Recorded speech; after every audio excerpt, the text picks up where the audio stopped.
قرآن شریف کی تلاوت کرنے اور قرآن شریف کسی اور کو سکھانے یا سیکھنے کی کیا فضیلت حدیث شریف میں آئے ہیں۔ حدیث نمبر 1، نبی پاک صلی اللہ تعالی علیہ وسلم نے ارشاد فرمایا، جو آدمی قرآن شریف کا ایک حرف پڑھے گا اس کو ایک نیکی ملے گی جو 10 نیکیوں کے برابر ہوگی۔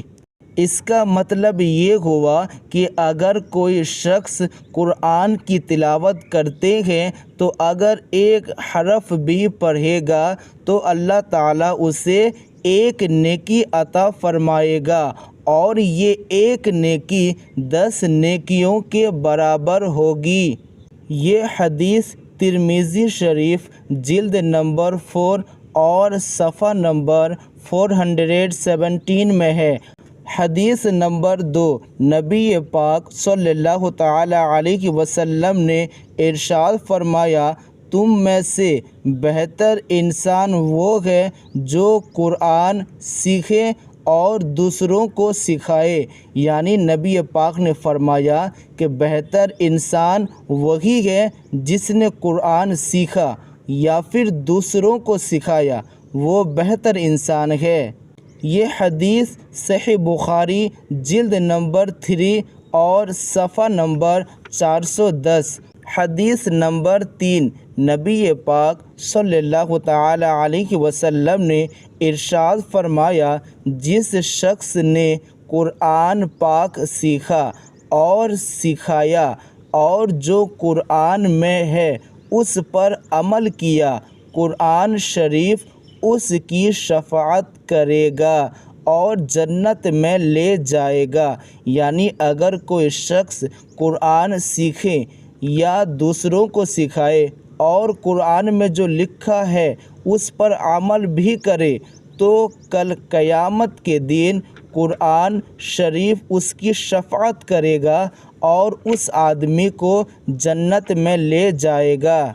حدیث نمبر 4، حضرت عثمان ابن عفان سے روایت ہے کہ نبی پاک صلی اللہ تعالی علیہ وسلم نے ارشاد فرمایا، جس نے قرآن کی ایک آیت سکھائی اس کے لیے سیکھنے والے سے دگنا ثواب ہے۔ یعنی اگر کوئی شخص کسی کو قرآن سکھاتا ہے تو جو سکھانے کا ثواب ہے وہ سیکھنے سے ڈبل ہے۔ یعنی جو سیکھے گا اگر اس کو ایک حرف کا 10 نیکی ہے تو سکھانے والے کو 20 نیکی اللہ تعالیٰ عطا فرمائے گا۔ حدیث نمبر 5، نبی پاک صلی اللہ تعالی علیہ وسلم نے ارشاد فرمایا، جس شخص نے قرآن مجید کی ایک آیت یا دین اسلام کی کوئی سنت سکھائی، قیامت کے دن اللہ تعالیٰ اس کے لیے ایسا ثواب تیار فرمائے گا کہ اس سے بہتر ثواب کسی کے لیے بھی نہیں ہوا۔ یعنی جو قرآن شریف یا پھر دین اسلام کی کوئی سنت کسی کو سکھائے تو اللہ تعالیٰ قیامت کے دن اس کے لیے ایسا ثواب تیار فرمائے گا کہ اس سے بہتر ثواب کسی کے لیے بھی نہیں ہوگا۔ اگر یہ ویڈیو اچھی لگی اور اس طرح کے حدیث سیکھنا چاہتے ہیں تو ہمارے چینل کو سبسکرائب کریں، اور ملتے ہیں اب نیکسٹ ویڈیو میں۔